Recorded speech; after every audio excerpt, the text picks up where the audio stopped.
What's up mga kababayan? News That Matters here. Dito sa video natin ngayon ay ating panoorin itong mga nagbabagang balita. Grabe itong panibagong update, no? Na nangyayari sa loob ng House of Representatives na kung saan talagang minamaniobra na, no? Nitong si Tambalos para matuloy ang impeachment dito kay VP Sara. Na ngayon mayroon ng 66 na kongreso ang pumirma dito sa inihaing impeachment nga ni Tamba sa ating Vice Presidente na ngayon ay nangangailangan pa ng 43 no, na pirma para maipasa na sa Senado itong impeachment nga kay VP Sara. Grabe, napakademonyo talaga nitong si Tambalos, no? Na panigurado ang mga pulpul na quadcom at ang mga ilan pang nagpapabayad na congressman at congresswoman ang pumirma dito. Na sana magkaroon tayo ng list mga kababayan, no? Kung sino-sino mga ito nang malaman ng taong bayan ang mga kalaban ng mga Duterte.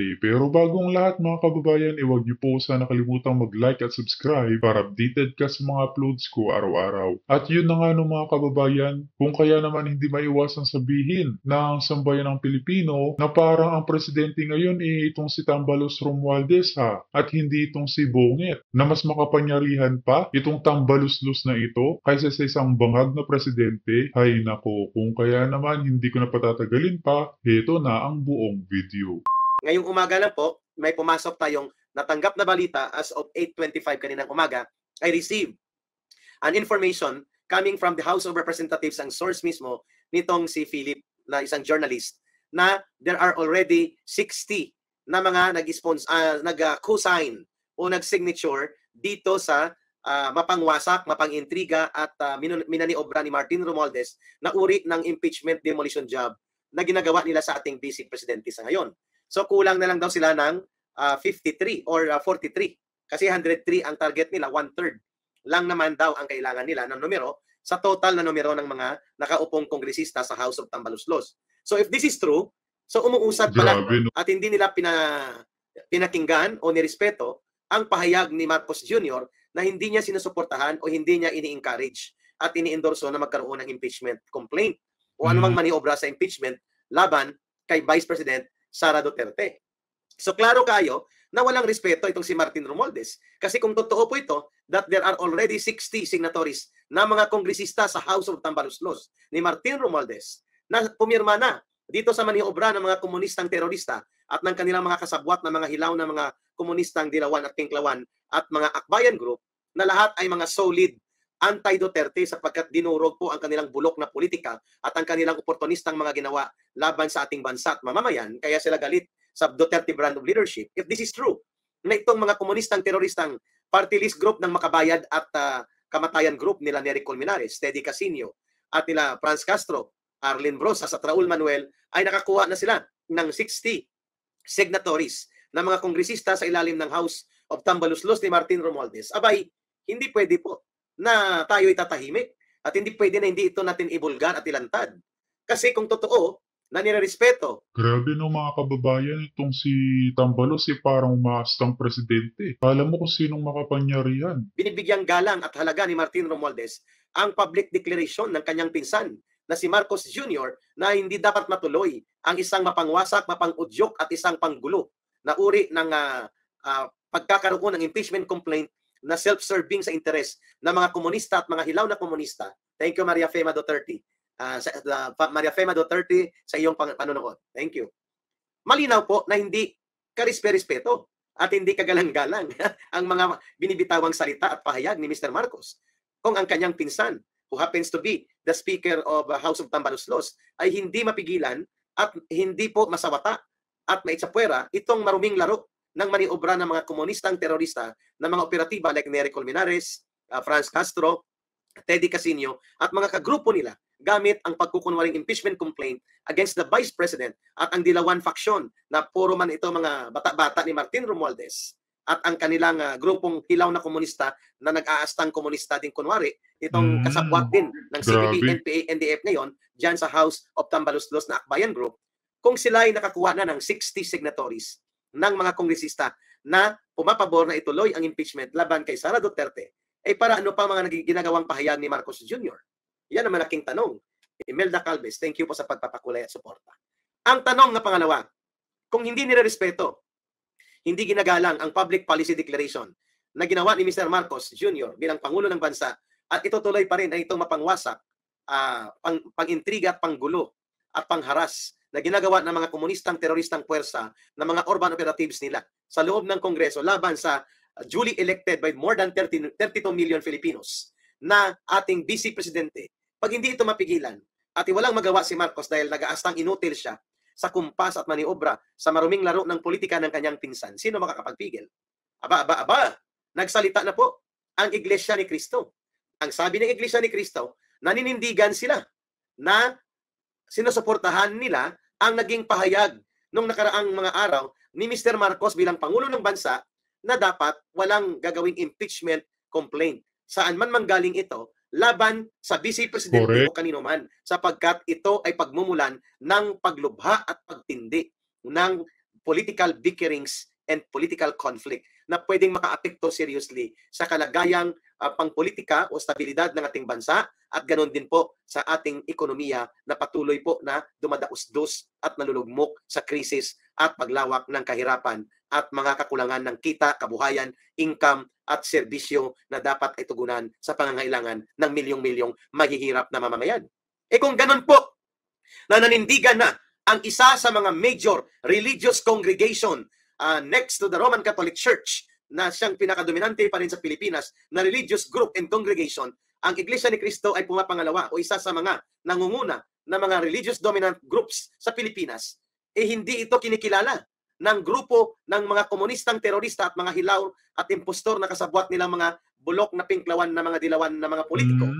At ito ay patuloy na ini-entertain nila Martin Romualdez in spite of this situation. Aba, mukhang sisiklab sa Disyembre ang pagkagalit ng mamamayan na posible pong pagmumula na rin ng pagkagalit mismo direkta na kay Mr. Marcos sa pagiging inutil niya bilang presidente ng bansang ito. Ito mga kababayan, kapag nag-announce ang Iglesia ni Cristo na maaring sumama kahit ang mga hindi kapanalig nila sa kanilang pananampalataya sa isa sa gawang rally, sumali po tayo mga kababayan para ipakita na hindi na tayo natutuwa mga kababayan sa mga ganitong drama o skema na ginagawa ng bangag admin. Na kapag naibaba sa pwesto itong si VP Sara mga kababayan, malaking gulo ito na sa tingin ko panahon na talaga para tayo mag-angkla sa harap ng Malacanang na tayo sumigaw na dapat ang pababain itong si Tambalos at hindi ng ating Vice Presidente na si Sara Duterte. Na ang nangyayari ngayon mga kababayan parang silent martial law na silang mga pulpul na politiko ang nagwawagi at hindi ang mga hinaing ng taong bayan. Hindi maaari yun. At yan ay pwedeng pagmula ng kanyang pagkakatalsik. Napakadelikado po ng kalagayan natin ngayon kung igigiit ng mga komunistang operatiba ng CPP, NPA, NDF at hindi ito categorically puputulin ni Martin Romualdez ang kanyang pakikipag-ugnayan, ang kanyang pakikipagkutsabahan, ang kanyang pakikipagtsatsa dito sa CPP, NPA, NDF at mga bulok na politikong dilawan pinklawan at mga hilaw at oportunistang mga nag-aastang komunista maliban pa sa CPP, NPA, NDF. Ang mga grupong ito na siya rin ang nagpasimula kung bakit umalagwa at nagkaroon ng mahabang sungay at mahabang buntot sa kanilang mga maruruming panggugulong laro sa politika sa loob ng Kongreso na binabaliwala pati ang pahayag ng Presidente. Aba, ano pong mangyayari sa bansa natin? Armed Forces of the Philippines, papayagan ninyo na ang maruming laro ng politika ng mga komunistang terorista na ngayon ay klarong-klaro na pinupunduhan at ginagamit ni Martin Romualdez bilang kanyang attack dog at kanyang Doberman at Rottweiler at kanyang Pitbull laban sa kanilang kakompetensya na political faction na mga Duterte ay namamayagpag para guluhin ng ating bansa at gatungan at sulsulan ang pagkakaroon ng malalim na hidwaang pangpolitika sa pagitan ng Marcos Romualdez at ng mga Duterte na ikadudulot naman ng paglubha ng posibilidad ng krisis sa kabuhayan at ekonomiya ng ating bansa. Hindi ba kayo magkakaroon ng inyong pagtingin na sabihan ng Commander-in-Chief ninyo, this is something wrong?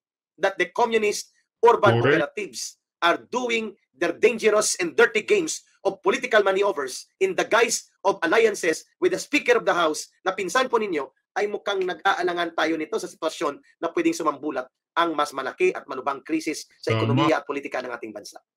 Hindi ba yan nakikita, mga kapatid?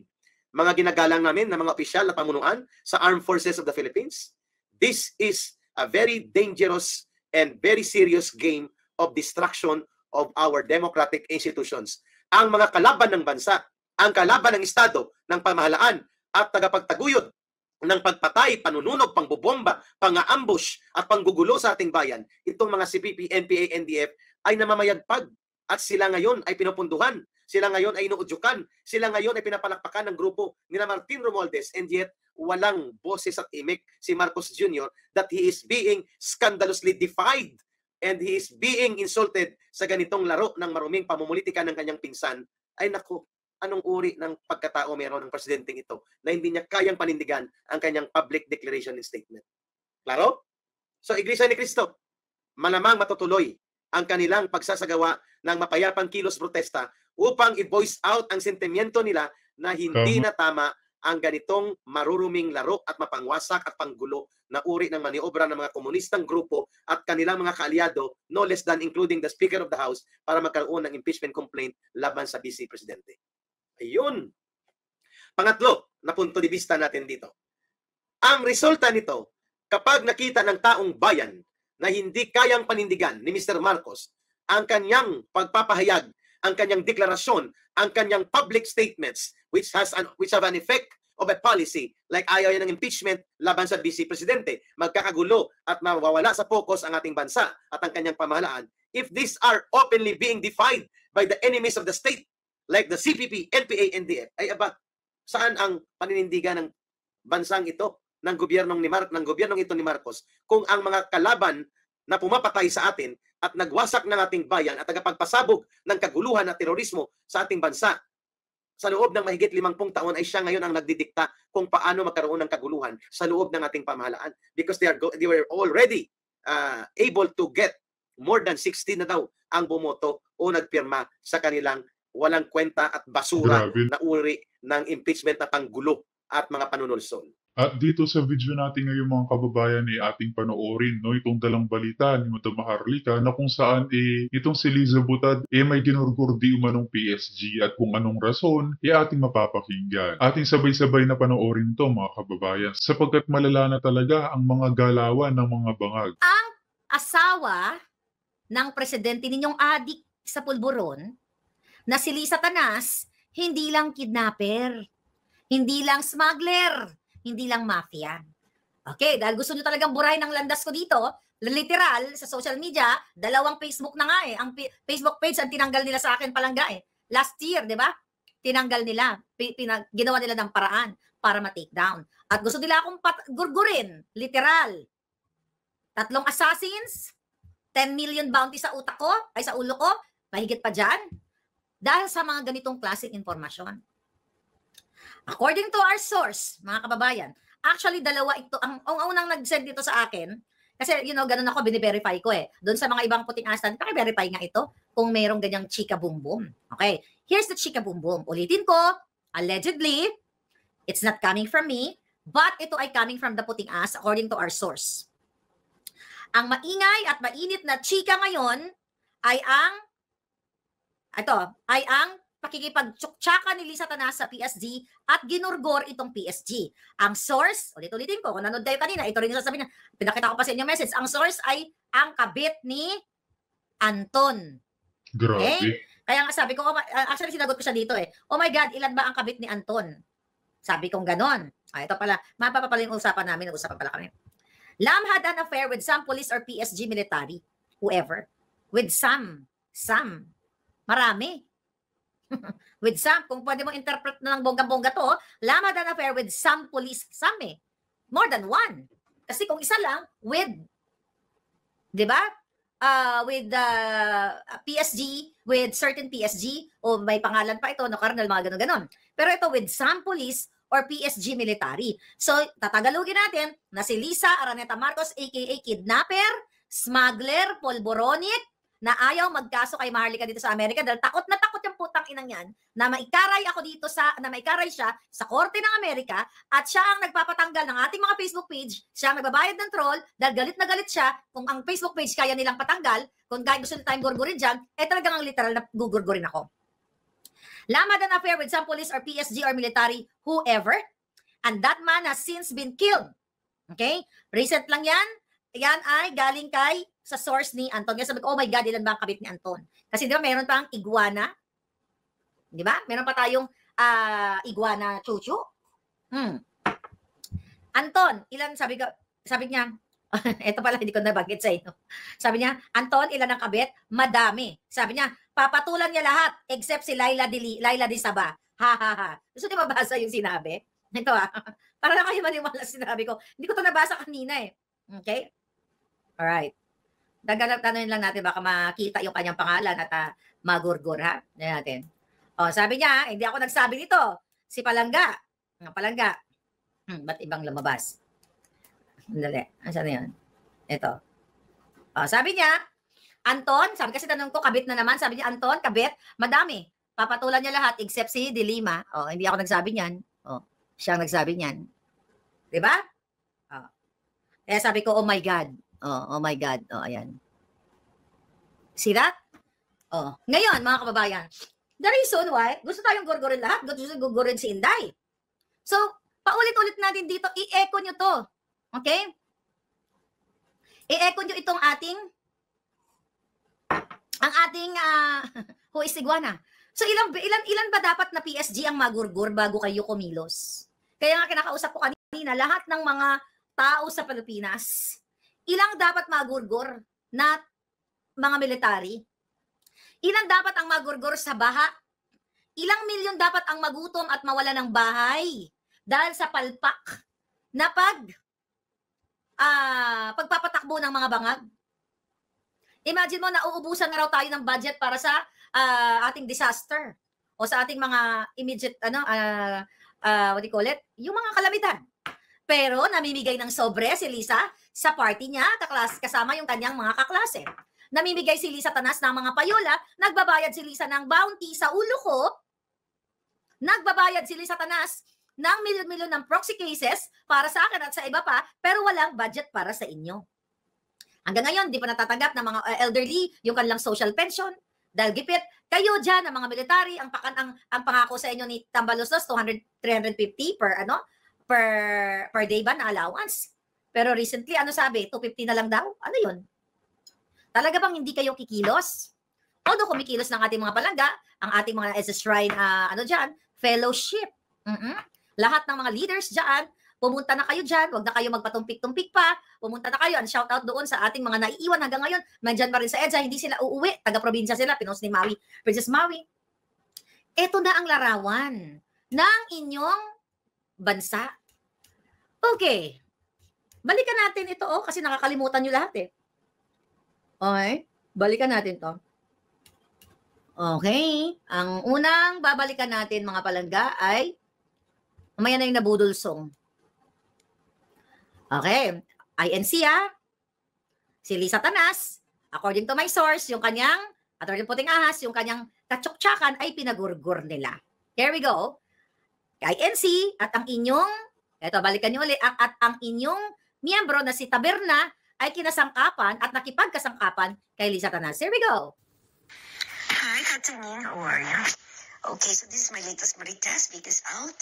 No more chief of staff, no more nothing. Umalis na siya, he packed his stuff. Between you and I, he even tried to sweet talk Bong. Huwag mo na ako ikwento dito. Na parang, kawawa naman siya, ganyan yung pamilya niya. And Bong just stood firm and said, it's untenable na I think you have to go. Mag-break ka muna to, and then, bahala na. But hindi, was out na siya. So that's the end of that. Another thing that's been brewing is Trixie naman, nagwawala. Paying trolls. Kasi from me, I'll give you if you say patay ako. Okay, bye-bye. Love ya. Love ya. Hi, Katanine. Hi, Extraction. Dahil lang, binabalikan lang natin na itong hayop na Lisa lahat ang nagkokontrol, nagbibigay ng kahirapan sa inyo. May mga napapatay dahil sa kalandian niya, according to our source. Ito, balikan natin yung issue sa DFA ng extraction. I think video to ito na lang muna. Boses. How are you? I'm here in Bacolod. Campaigning for my Bilok. With Marie Chris and a bunch of gay people. But anyway, the reason why I called you is I have a favor to ask you. We gave all the documents na to Mila, but syempre iba pag tumawag ka. A good friend of ours, Francis Chua, basically has a problem in Istanbul, in Turkey, so he went to court. The judge issued an order in his favor. So now we're just having everything authenticated so that it can be served in the embassy in Istanbul, right? So Mila has all the documents. I won't bore you with the details, but if you could call Mila and just give it a little push. Everything's on board, don't worry. I'm very good at that. But yeah, that's it. So I hope to see you soon. Okay, give a little push. Sa mga papasok lang na kakakilala pa lang sa akin, ang iba dito alam na nila yan, kabisado na nila yan.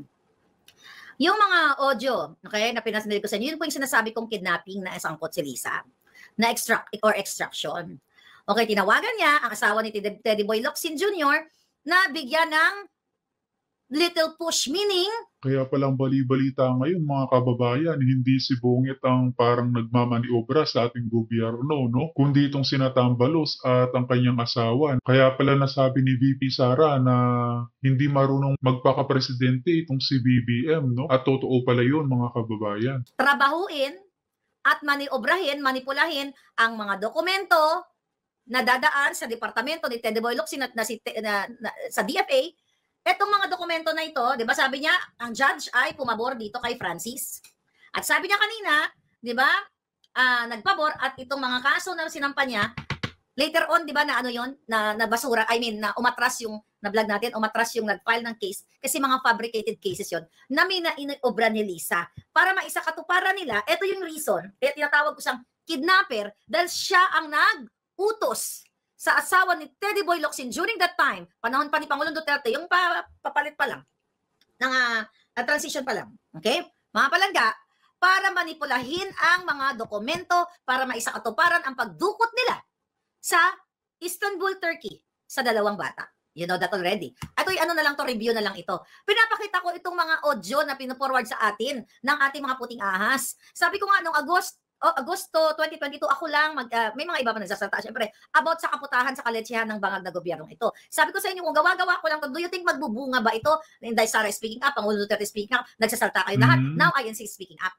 Ito yung mga accumulated Tama, no? na mga kadilimang pangyayari simula nung umupo si Bangag at si Lisa Tanas. Okay, remember this? Liz, hi. Sorry to bother you, but I just got a call from Thor, and they're a bit concerned because they've gotten an order now that the chief of ISAP is supposed to be changed by Tuesday, and there are people that are out to do some extraction. Pause ko muna. Magkarugtong yun. Okay? Yung una yung narinig nyo kanina na message para sa asawa ni Teddy Boy Locsin na nakikiusap si Lisa Tanas na maniobrahin o pabilisan ang pagpoproseso ng mga papeles laban dito kay distress mother para madukot ang kanyang mga anak. Okay? Ito yung karugtong na sinasabi ni Bianca Zubel na wag munang magpalit ng mga posisyon sa ISAP, yung mga staff doon, yung mga general, kasi makakaantala sa extraction or in other words, kidnapping. Nautos ni Lisa dun sa dalawang bata para maialay niya kay Francis ang dalawa niyang anak. Kasi nga may dispute, di ba, yung Francis at saka si distress mother, kaya nga nasa Turkey yun eh. And anyway, okay. If it's possible to just keep the ISAP as is daw para hindi magulo yung extraction kasi 2 weeks pa yata or something like that. Or please call Thor. I might be saying the wrong things, but Grabe. Thor needs some. Bakit parang andali sa kanila, no? Ang napumatay na mangidnap ng mga inosenteng bata o tao. Hay nako. Needs help from you. Thank you. O diba? Yun yung mga mensahe, mga messages, sabi ko nga accumulated messages na mga nakuha natin. So yung extraction na yun, nakikiusap si nagbibigay ng mensahe ito si Zubel na wag munang galawin. Okay? Ang ISAP o yung pagpapalit ng mga tao doon. Kaya nga, di ba, naalala niyo yung video ni Lisa Tanas? Nakasama niya si Demi, na sabi niya, anong sabi niya doon? Na kapag hindi daw siya nakikialam. Okay? At pag sinabi, pag daw ginamit ang kanyang pangalan ng mga tao na sa kung ano pa mang mga bagay-bagay, katulad sa sa pagpalit dyan sa pwesto ng military or AFP or sa ISAP, ay hindi niya ipapa-appoint. Nasabihan niya yung asawa niya, sabi niya, I shall tell my husband not to appoint you. Remember that? So ito yung mga accumulation of kadiliman or bangag events na mga nagbunga na ngayon. na nag-alab ang puso ng taong bayan. Dahil nga, si Bangag Jr. ay isang underdesaya, pero siyempre siya ang managot dahil siya ang nagpapanggap na presidente. Pero si Lisa Canas ngayon, hindi ngayon, simula pa noon, ang gumagawa ng kadiliman, kamafyahan. At ngayon, ang pinaka-breaking to the highest breaking news na dapat imbestigahan ng Kongreso, Senado, lahat mag-alsa, mag-aklas, magbigay ng peaceful, magalit at magbigay ng sentimiento ang mga tao na tama na, sobra na, ay meron na naman daw, okay, na nagurgur.